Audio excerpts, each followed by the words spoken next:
Social Security, what to do after a spouse passes, on this week's edition of WealthWise.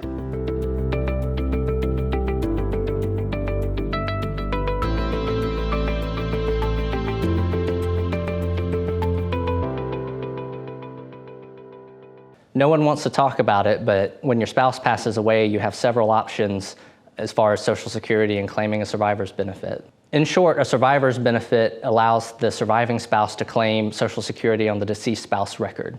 This becomes more important if the deceased spouse was the higher earner. Today, we'll be talking about ways to maximize the survivor's benefit. But first, I want to start by clarifying that there's a difference between a survivor's benefit and a spousal benefit. The spousal benefit only allows you to claim of up to 50% of the higher earner's primary insurance amount at their full retirement age.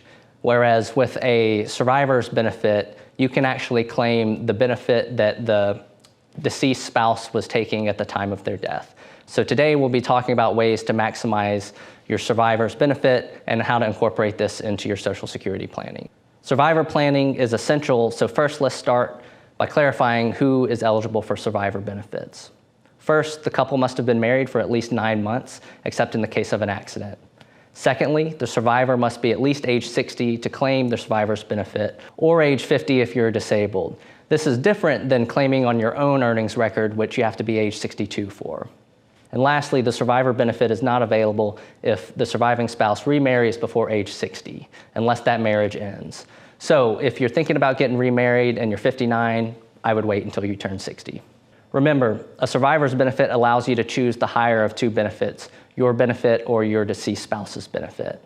It doesn't allow you to keep both. In this example, Joe and Julie are married and both full retirement age. Joe's benefit is $2,000 a month and Julie's benefit is $1,200 a month. After Joe passes away, Julie notifies Social Security of his death, and then she can claim his $2,000 benefit and it replaces her $1,200 benefit.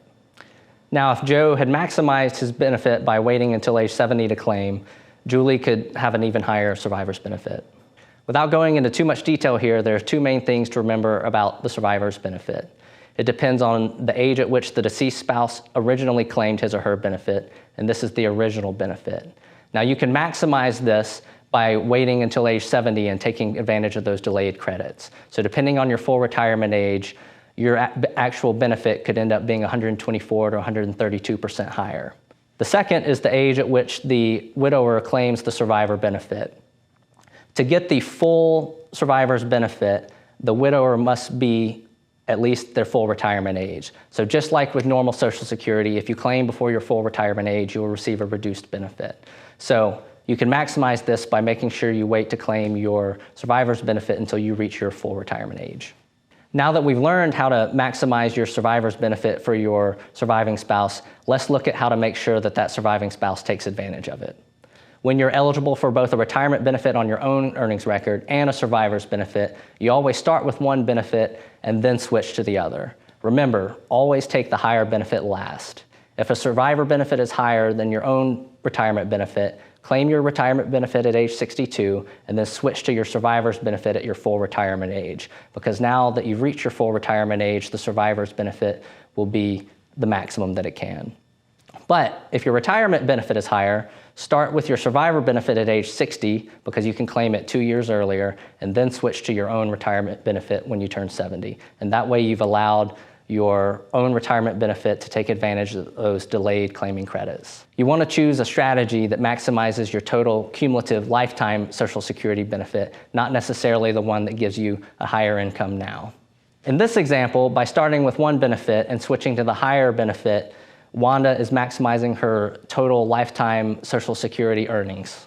Although it's not fun to talk about survivor planning for Social Security, it's too important to overlook. So make sure that you incorporate survivor planning into your overall Social Security strategy and financial plan. On the next episode of WealthWise, we'll be discussing how to set up your Social Security profile on SSA.gov. Thanks for joining us. We'll see you next time.